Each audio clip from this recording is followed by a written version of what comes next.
Amélie Favre-Guittet, comment ça va? La pleine forme, comme toujours. La pleine forme, il faut quand même dire à nos téléspectateurs que ces fauteuils ne sont pas agréables. Non, mais on peut le dire, on peut se le dire. Un marchepied à chaque fois. On est en direct, il faudrait un petit marchepied. Bref, comment allez-vous chez Talent Management? Vous avez décidé aujourd'hui de nous parler des TPE. D'abord, pourquoi ce choix? Parce que la semaine dernière, je ne sais pas si vous avez suivi nos émissions, mais on avait une avocate qui évoquait quand même le risque pour 100 à 150 000 TPE, oui. Chiffre énorme, des difficultés. Pourquoi ce choix, Amélie? Parce qu'il y en a quand même qui survivent, heureusement, et il y en a qui ont besoin de recruter, encore plus heureusement, mais qui n'y arrivent pas. Aujourd'hui, il y avait un chiffre de BPI qui date de 2019, 41% des TPE-PME n'arrivent pas à recruter et 60% stoppent leur recrutement faute de CV. Ça vient de quoi? Quand vous parlez de TPE, donc c'est très vaste, hein, ça peut être des TPE de la plomberie, ça peut être de la tech, enfin bref. Pourquoi elles ont comme ça une difficulté à recruter? C'est pas attractif? C'est pas attractif. Et à côté, on a des mastodontes qui ont des marketing RH, qui ont des huileries qui fonctionnent très bien parce que elles ont le budget pour communiquer et puis elles ont le nom. Quand on dit qu'on va travailler pour un grand cabinet de conseil, un grand cabinet ou une grande entreprise du CAC 40, ça claque beaucoup plus sur le CV. Vous voulez nous donner des conseils pratiques, leur donner des conseils pratiques. Quels sont vos conseils, Amélie, aujourd'hui, en direction des TPE? Première chose, allez voir l'APEC. L'APEC, c'est l'association normalement pour l'emploi des cadres, donc cadres et assimilés cadres. Pour le coup, l'APEC peut les accompagner, que ce soit pour des recrutements, l'ouverture de la CVTech, c'est-à-dire que l'accès à la CVTech est gratuite sur l'APEC. On peut déposer gratuitement une offre d'emploi, qui est quand même visible par un large monde. Et en même temps, on a des consultants qui sont là pour nous aiguiller et pour nous donner des conseils sur comment bien rédiger une annonce. On parle pas assez souvent de l'APEC et on pense pas automatiquement à l'APEC. On est très sur LinkedIn.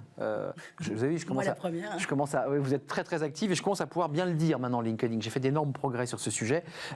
Faire appel aussi, vous dites, à des partenaires extérieurs, c'est qui? France Active? Alors pourquoi pas? C'est des partenaires emploi, les maisons de l'emploi, les associations de demandeurs d'emploi. On a notamment SNC, Solidarité Nouvelle face au chômage. On les a reçus sur notre plateau, c'est vrai. On a la Fondation FACE qui fait également énormément de choses pour l'emploi des seniors. Donc il y a beaucoup de structures associatives sur le territoire français qui peuvent accompagner les entreprises localement.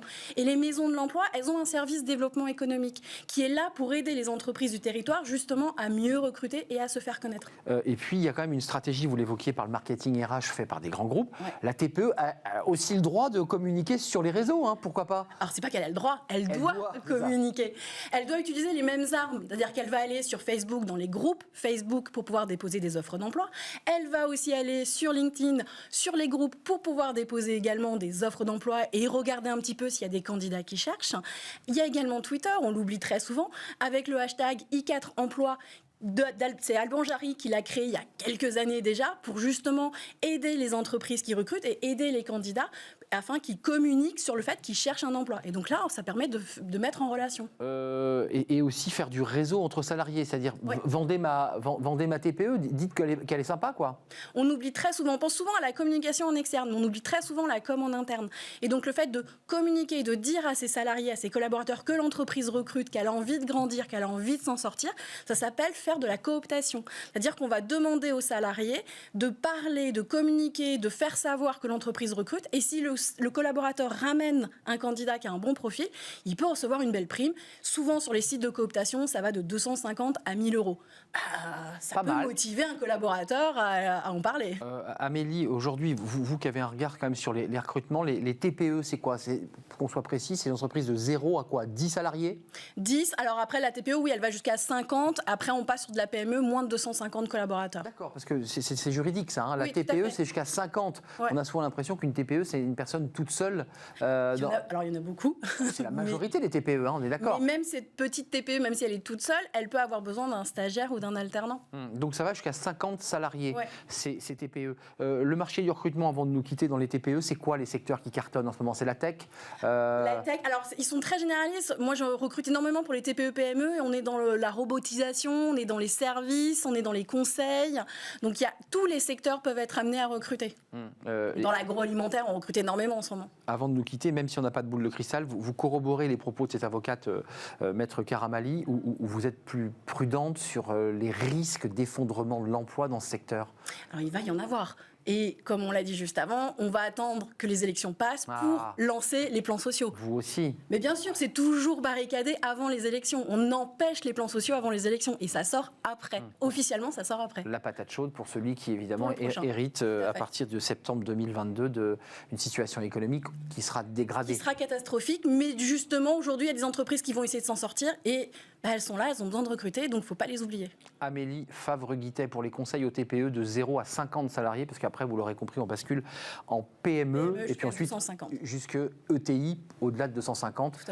Merci Amélie, Talent Management, avec tous ces conseils pratiques bien utiles. Merci à vous qui nous regardez et qui êtes très actifs sur les réseaux sociaux pour réagir à nos émissions.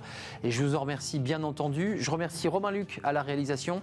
Je remercie Alex, ingénieur du son, au son évidemment. Je remercie Fanny Griesmer. Je remercie Pauline Gratel et je remercie Margot pour l'accueil invité. Merci à toutes et merci à vous qui nous regardez pour votre fidélité et la passion que vous mettez à réagir et à nous écrire. Portez-vous bien d'ici là, évidemment. On sera là demain, bien entendu, pour une nouvelle émission, un nouveau numéro. Je ne sais pas si vous serez devant votre poste. Amélie Favre-Guittet sera devant son poste. Bye bye, à demain, portez-vous bien.